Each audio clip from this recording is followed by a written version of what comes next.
Assalamualaikum warahmatullahi wabarakatuh.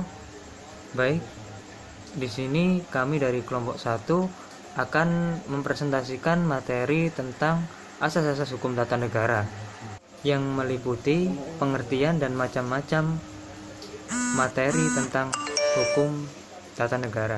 Baik, selanjutnya akan dilanjutkan oleh pemaparan materi.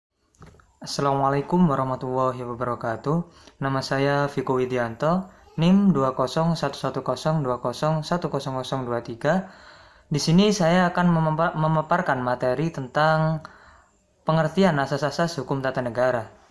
Di dalam asas-asas hukum tata negara terdapat dua pengertian, yaitu asas-asas hukum dan hukum tata negara itu sendiri. Yang pertama, pengertian dari asas-asas hukum. Menurut beberapa para ahli hukum atau pakar hukum sebagai berikut.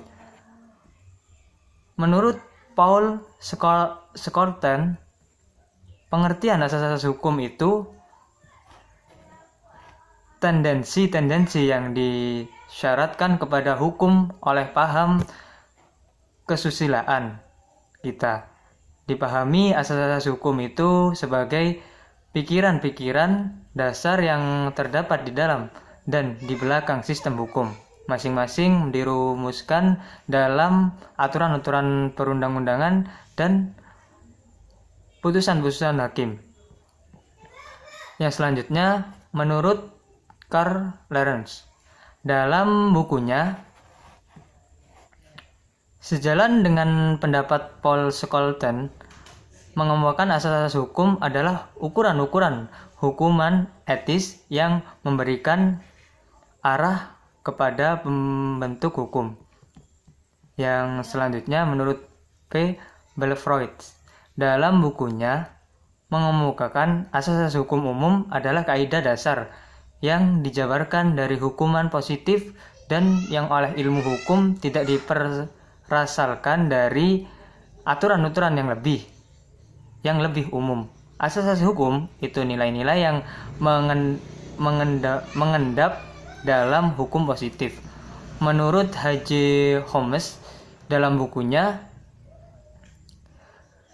asas-asas hukum tidak boleh dianggap sebagai norma-norma hukum yang konkret, tetapi perlu dipandang sebagai dasar-dasar umum atau petunjuk-petunjuk bagi hukum yang berlaku.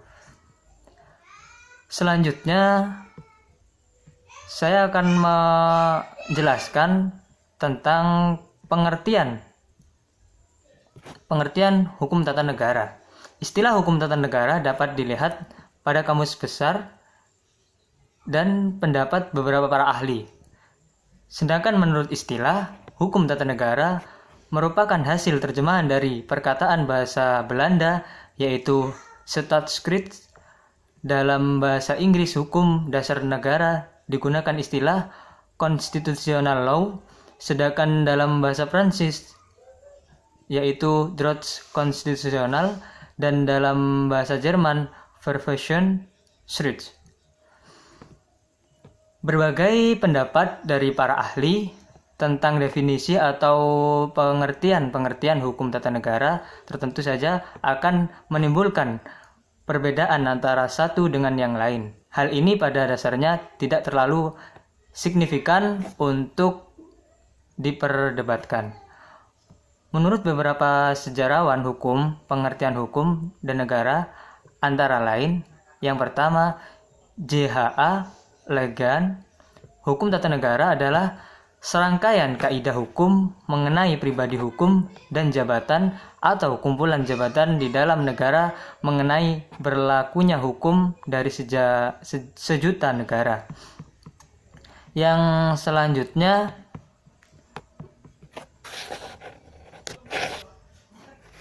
menurut R.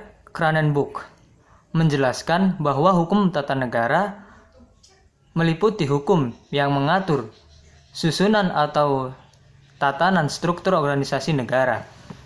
Yang selanjutnya, menurut Van Vollenhoven, memiliki pendapat bahwa hukum tata negara adalah hukum yang mengatur semua masyarakat hukum atasan dan masyarakat hukum bawahan menurut tingkatan dari masing-masing berdasarkan wilayah lingkungan masyarakatnya, serta menentukan badan-badan sekaligus fungsinya dalam lingkungan masyarakat hukum tersebut dan menentukan susunan wewenang badan-badan tersebut. Menurut Kusnadi Pudjosewojo berpendapat bahwa hukum tata negara adalah hukum yang mengatur bentuk negara, baik kesatuan atau federasi, dan bentuk pemerintahan, kerajaan maupun republik, yang menunjukkan masyarakat hukum atasan maupun bawahan beserta tingkatan-tingkatannya, di mana yang selanjutnya mengesahkan wilayah dan lingkungan rakyat dari masyarakat-masyarakat hukum itu, sehingga pada akhirnya menunjukkan alat-alat perlengkapan yang memegang kekuasaan penguasa dari masyarakat hukum itu sendiri. Susunan wewenang dari antara alat terlengkap negara sebagai organisasi. Yaitu selanjutnya menurut Djoko Sutono mengatakan bahwa hukum tata negara adalah hukum mengenai organisasi jabatan-jabatan negara dalam rangka pandangan mereka terhadap negara sebagai organisasi. Dan masih banyak lagi pendapat-pendapat para ahli tentang hukum tata negara. Berdasarkan beberapa pengertian hukum tata negara melalui pendapat para ahli baik dari Indonesia maupun Eropa tersebut, terlihat ada perbedaan pendapat, tetapi di sisi lain terdapat persamaan, sehingga pengertian hukum tata negara dapat dirangkai sebagai berikut, bahwa hukum tata negara adalah peraturan yang mengatur tentang penyelenggaraan pemerintah yang diselenggarakan oleh pejabat-pejabat atau alat-alat perlengkapan negara atau lembaga negara sesuai dengan tugas dan kewenangan masing-masing, sebagai yang diamanatkan konstitusi negaranya untuk mencapai cita-cita dan tujuan negara sesuai dengan yang tercantum dalam konstitusi suatu negara, yaitu kesejahteraan, welfare states. Jadi bisa kita tarik kesimpulan pengertian asas-asas hukum negara itu adalah sebagai pedoman atau landasan hukum setiap negara yang menganut hukum tata negara. Demikian yang bisa saya sampaikan, kurang lebihnya saya mohon maaf. Assalamualaikum warahmatullahi wabarakatuh. Assalamualaikum warahmatullahi wabarakatuh. Nama saya Reza Fajar Maulana. Di sini saya akan menjelaskan tentang asas-asas dari Pancasila sendiri. Nah, sebelum kita memasuki ke yang bagian-bagiannya, saya akan menjelaskan tentang pengertian dari Pancasila. Nah, Pancasila merupakan falsafah bangsa dan juga ideologi yang melekat erat di dalam negara Indonesia, yang dimana memiliki arti setiap tindakan atau perbuatan baik, tindakan pemerintah maupun tindakan rakyat harus sesuai dengan ajaran Pancasila. Nah, hukum material menjelaskan jati diri dari Pancasila, yakni yang menjelma di dalam hukum Pancasila yang merupakan sumber dari segala sumber boleh bertentangan dengan fundamental bangsa Indonesia, ialah yang kita kenal dengan nama Pancasila sendiri. Dalam Pancasila juga terdapat istilah Molimo. Nah, yang dimaksud dengan Molimo yakni menjadi pedoman masyarakat Jawa dalam perilaku sehari-hari sebagai tuntutan berperagama, seperti halnya tata krama itu atau unggah-ungguh disebut bahasa Jawa. Nah, arti dari Molimo yaitu 5 larangan yang tidak boleh dilakukan seperti membunuh, mencuri, menghisap ganja, berjudi, dan juga berzina. Nah, demikian juga halnya di berbagai daerah di seluruh penjuru Nusantara. Indonesia telah menerapkan Pancasila karena memiliki keberagaman yang kaya dalam setiap daerah di seluruh Nusantara, seperti halnya suku bangsa, kemudian agama, ras sendiri, kemudian kebudayaan dan juga bahasa yang memiliki berbagai macam perbedaan yang ada di dalam Indonesia sendiri. Nah, kemudian kesepakatan yang telah ditetapkan oleh pendiri negara bahwa terdapat 5 sila yang akan dipedomani sebagai ideologi negara dan merupakan asas hukum tata negara Indonesia, yaitu sebagai berikut. Nah, yang pertama yakni asas ketuhanan, yang mana yang dimaksud dengan asas ketuhanan yakni setiap rakyat atau masyarakat Indonesia sendiri itu tidak diharuskan harus memeluk agama satupun. Mereka itu diperbolehkan memeluk agama sesuai keyakinan mereka masing-masing. Nah, makanya Islam di sini disebut Islam Nusantara. Nah, kemudian daripada itu, ketika seseorang itu dipaksa untuk dituntut untuk masuk ke agama kita, dan mereka hanya menggunakan kata terpaksa di dalamnya, mungkin dalam melakukan kewajibannya menjadi seorang agama yang memang tekun, itu mungkin sangat sulit karena tidak merasakan kenyamanan dan kesenangan karena dalam hal terpaksa. Itu mungkin maksud dari asas ketuhanan. Nah, yang kedua, asas peri kemanusiaan. Nah, asas peri kemanusiaan menggambarkan bahwa UUD 1945 mengatur hak asasi manusia dalam pasal 34 amandemen bahwa ayat 1 fakir miskin dan anak-anak. Nah, kemudian di situ yang mana patokan dalam asas kemanusiaan di sini saling menghargai antar umat manusia. Yang mana ketika kita melihat saudara kita yang sedang susah ataupun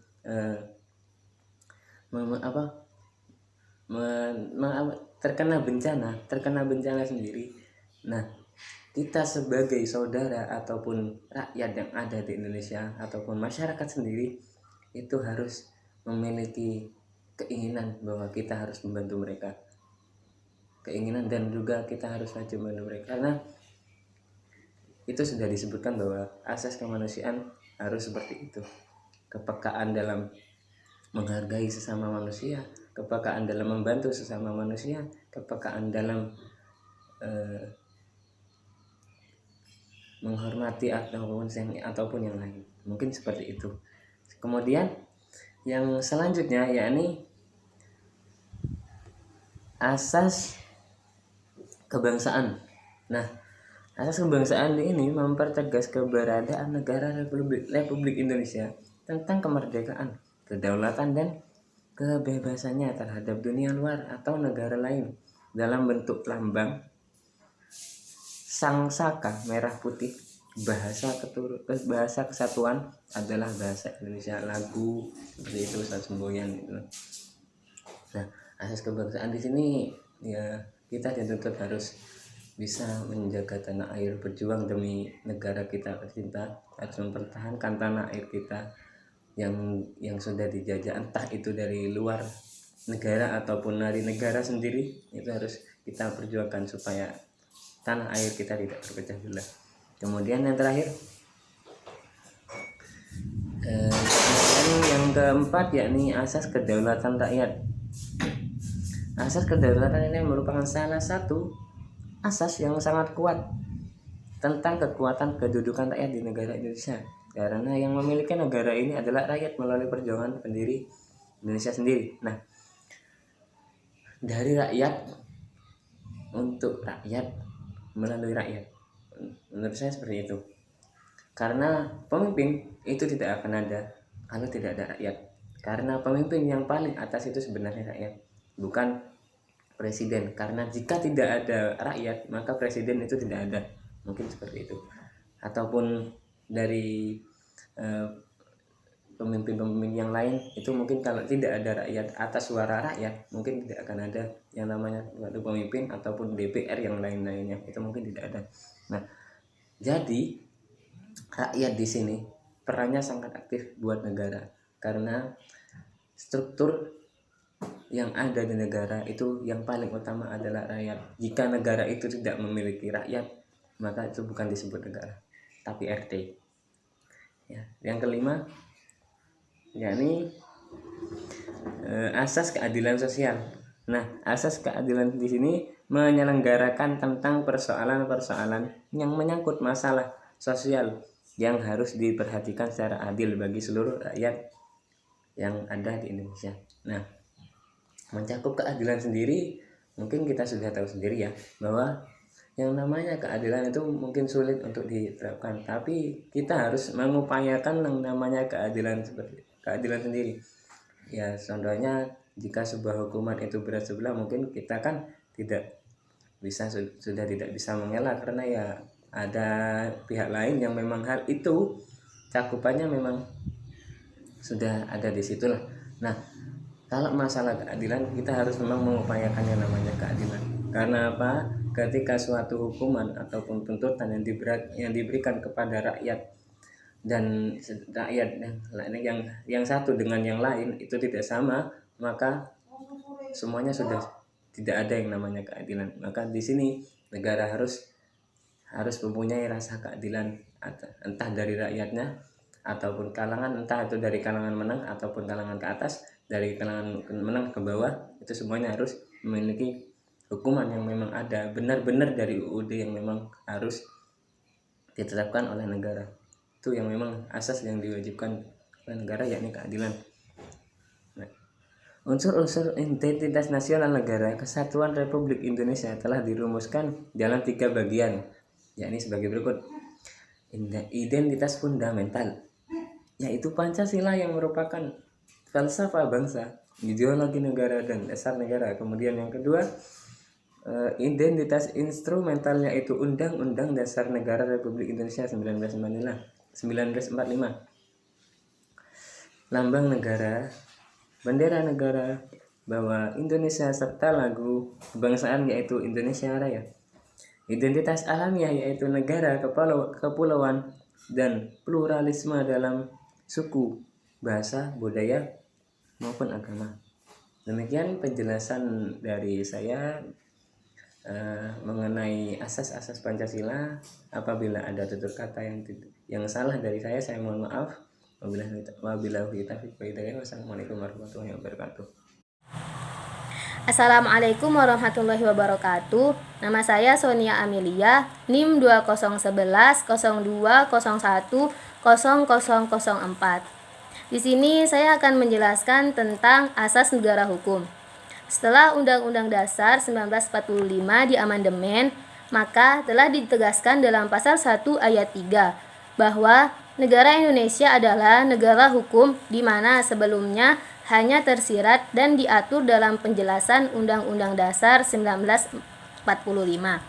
Dengan ketentuan yang tegas, maka setiap sikap, kebijakan, dan tindakan alat negara dengan seluruh rakyat harus berdasarkan dengan aturan hukum. Dan para pejabat serta alat-alat negara tidak akan bertindak sewenang-wenang dalam menjalankan kekuasaannya. Dalam negara hukum, hukumlah yang akan memegang komando tertinggi dalam penyelenggaraan negara. Dengan demikian, maka dikatakan hal ini sesuai dengan prinsip the rule of law and not of man. Pengertian dari negara hukum adalah suatu terjemahan dari Reichsstaat yang terkenal di Eropa kontinental pada sekitar abad 19, yang memiliki suatu tujuan untuk menentang suatu pemerintahan absolutisme. Selanjutnya, ciri-ciri dari suatu negara hukum menurut Reichsstaat yaitu 1. Adanya pengakuan dan perlindungan terhadap hak-hak asasi manusia yang mengandung persamaan dalam bidang politik, ekonomi, sosial, kultur, dan pendidikan. 2. Adanya peradilan yang bebas dan tidak memihak, tidak juga dipengaruhi oleh suatu kekuasaan apapun. 3. Adanya legalitas dalam arti hukum dalam semua bentuknya. 4. adanya Undang-Undang Dasar yang memuat ketentuan tertulis tentang hubungan antara penguasa dengan rakyat. 5. Adanya pembagian kekuasaan negara. Ciri-ciri di atas menunjukkan bahwa Reichsstaat adalah pengakuan dan perlindungan terhadap hak-hak asasi manusia yang bertumpu atas prinsip kebebasan dan persamaan. Mungkin itu saja penjelasan dari saya, kurang lebihnya mohon maaf. Wassalamualaikum warahmatullahi wabarakatuh. Assalamualaikum warahmatullahi wabarakatuh. Saya Rosa Dulistari dengan NIM 201102010017. Di sini saya akan melanjutkan presentasi dari teman saya. Rule of law dapat ditinjau dalam dua makna, yaitu satu, formil. Formil memiliki arti sebagai suatu kekuasaan publik yang tersistem serta terorganisasi. Unsur-unsur rule of law dalam arti formil meliputi 1. Perlindungan HAM, 2. Tindakan pemerintah yang harus didasarkan pada peraturan perundang-undangan, 3. Distribution of power, 4. Adanya peradilan administrasi yang mandiri. Makna yang kedua yaitu material. Material merupakan ideologis yang mencakup suatu ukuran terhadap hukum baik dan hukum tidak baik. Menurut Arif Sidarta, Skeltima merumuskan pandangannya tentang unsur-unsur dan asas negara hukum secara baru yang meliputi 5 hal sebagai berikut. 1. Pengakuan, penghormatan dan pelindungan hak asasi manusia yang berakar dalam penghormatan atas martabat manusia. 2. Berlakunya asas kepastian hukum. Asas-asas yang terkandung dalam asas kepastian hukum yaitu antara lain asas legalitas, asas non-reaktif, perundang-undangan, asas peradilan bebas, independen, imparsial dan objektif, rasional, adil dan manusiawi, asas non-liquid dan hak asasi manusia harus dirumuskan dan dijamin perlindungannya dalam Undang-Undang Dasar. Yang ketiga, adanya persamaan similius atau equality the law dalam negara hukum. 4. Asas demokrasi yang setiap orangnya mempunyai hak dan kesempatan yang sama untuk turut serta dalam pemerintahan.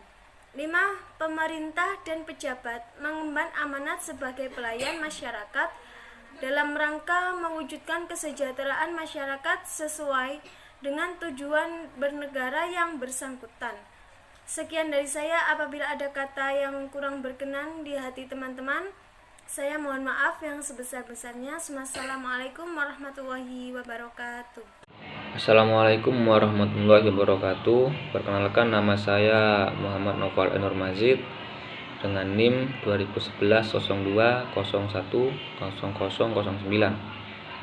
Di sini saya akan menjelaskan mengenai asas kedaulatan rakyat dan demokrasi, di mana dalam kedaulatan sendiri prinsip utamanya ialah persatuan dan kesatuan.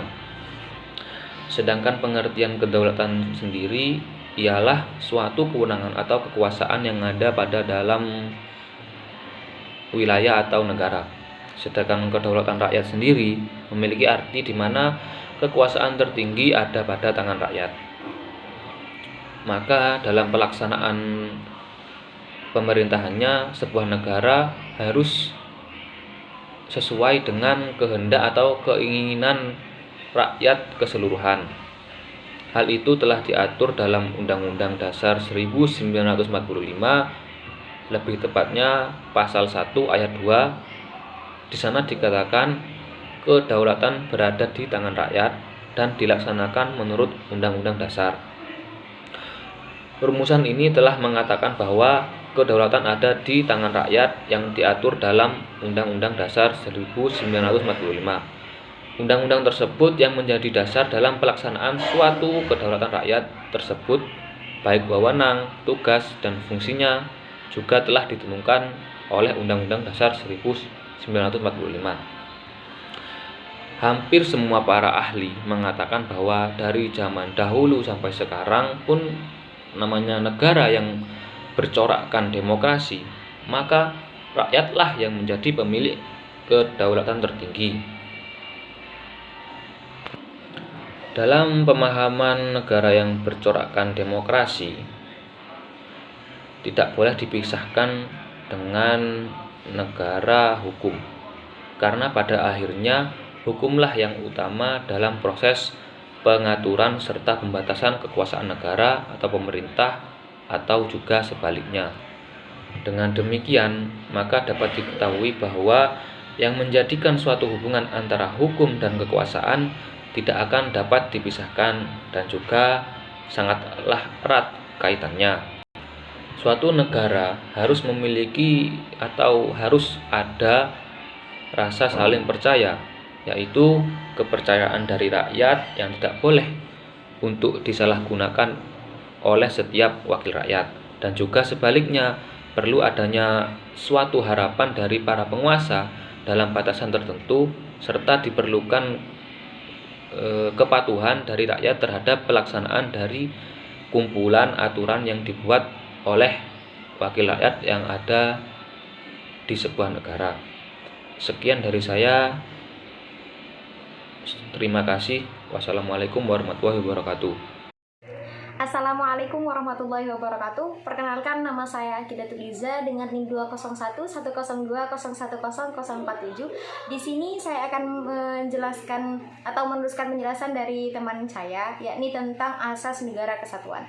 Nah, pada dasarnya negara adalah suatu kesatuan yang dideklarasikan pada saat menyatakan atau memproklamirkan kemerdekaan oleh para pendiri negara dengan menyatakan seluruh wilayah adalah sebagian dari satu negara. Nah, pada pasal 1 ayat 1 Undang-Undang 1945 menyatakan bahwa negara Indonesia sebagai suatu negara kesatuan yang berbentuk republik. Nah, negara kesatuan adalah kekuasaan tertinggi atas semua urusan negara ada di tangan pemerintah pusat, atau pemegang kekuasaan tertinggi dalam negara adalah pemerintah pusat. Nah, pada asas ini berkaitan juga dengan konsep negara Republik Indonesia yang telah ditetapkan oleh konstitusi. Negara NKRI atau Negara Kesatuan Republik Indonesia ini dapat menjadi dasar suatu persatuan, mengingat bangsa Indonesia yang beraneka ragam suku, bangsa, agama, budaya, dan juga wilayah yang merupakan warisan dan kekayaan yang harus disatukan, yaitu Bhinneka Tunggal Ika. Negara kesatuan adalah konsep tentang bentuk negara dan juga republik yang diselenggarakan dengan pemberian otonomi kepada daerah yang luas untuk berkembang sesuai dengan potensi dan kekayaan yang dimiliki masing-masing daerah tersebut. Nah, prinsip negara kesatuan ini penting bagi hukum tata negara untuk diketengahkan, untuk dirembukan gitu. Mengingat bahwa hal ini merupakan fondasi bagi pembentukan pemerintah secara umum. Nah, termasuk juga lembaga-lembaga yang dibentuk oleh negara ini. Cukup sekian yang dapat saya sampaikan, kurang lebihnya mohon maaf. Untuk selanjutnya akan dilanjutkan oleh temannya saya. Assalamualaikum warahmatullahi wabarakatuh. Saya Sofiana Fauziah dengan NIM 201102010039. Di sini saya akan melanjutkan presentasi tentang asas pembagian checks and balance. Kata checks dalam checks and balance berarti suatu pengontrolan yang satu dengan yang lain agar suatu pemegang kekuasaan tidak berbuat sebebas-bebasnya yang dapat menimbulkan kesewenangan. Adapun balance merupakan suatu keseimbangan kekuasaan agar masing-masing pemegang kekuasaan tidak cenderung terlalu kuat sehingga menimbulkan tirani atau kerancuan. Istilah checks and balance berdasarkan Kamus Hukum Black's Law Dictionary diartikan sebagai arrangement of government power whereby powers of one government branch checks or balance those of other branches. Berdasarkan pengertian ini dapat disimpulkan bahwa checks and balance merupakan suatu prinsip saling mengimbangi dan mengawasi antar cabang kekuasaan satu dengan yang lain. Tujuan konsepsi checks and balance adalah untuk menghindari adanya konsentrasi kekuasaan pada satu cabang kekuasaan tertentu. Arti checks and balance itu sendiri adalah saling mengontrol dan seimbang. Maksudnya adalah antara lembaga negara harus saling mengontrol kekuasaan satu dengan kekuasaan yang lain, agar tidak melampaui batas kekuasaan yang seharusnya dan saling menjatuhkan. Hal ini sangat penting agar terciptanya kestabilan pemerintahan di dalam negara atau tidak terjadi percampur adukan antar kekuasaan dan kesewenangan terhadap kekuasaan. Terdapat dua konsep pokok dalam mekanisme kawal dan imbang. Konsep pengawalan atau pengendalian berasal dari teori klasik tentang pemisahan kekuasaan, yang dimana ada unsur legislatif, eksekutif, dan yudikatif hendaknya dipegang oleh lembaga yang terpisah satu sama lain. Adapun penyeimbangan kekuasaan atau balance dilakukan agar masing-masing lembaga penguasa tersebut dalam proses perumusan kebijakan sehari-hari punya proporsi kewenangan yang seimbang sehingga tidak ada yang memiliki kekuasaan mutlak. Check and balance merupakan asas penting dalam hukum tata negara. Mengingat salah satu kajian hukum tata negara adalah merupakan lembaga-lembaga negara yang sifatnya statis. Hal ini yang membedakannya dengan hukum administrasi negara, yang dimana fokus kajiannya adalah negara dalam keadaan dinamis, sementara ilmu negara memandang negara secara umum. Dalam konteks inilah, asas hukum tata negara menempatkan checks and balance sebagai salah satu asas guna melihat hubungan antar lembaga negara dalam konteks sistem ketatanegaraan di Indonesia.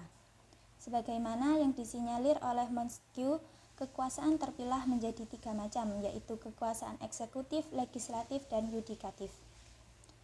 Trias politika adalah suatu prinsip normatif bahwa kekuasaan-kekuasaan ini sebaiknya tidak diserahkan kepada orang yang sama untuk mencegah penyalahgunaan kekuasaan oleh pihak yang berkuasa. Dengan demikian, hak-hak asasi warga negara lebih terjamin. Konsep checks and balance di Indonesia tercermin dalam hubungan kelembagaan dalam lingkup kekuasaan legislatif, eksekutif, dan yudikatif, serta ditambah kekuasaan pengawasan dari Badan Pemeriksa Keuangan Republik Indonesia. Berdasarkan pola hubungan antara legislatif, eksekutif, dan yudikatif, dari teori checks and balance dilakukan melalui cara-cara sebagai berikut.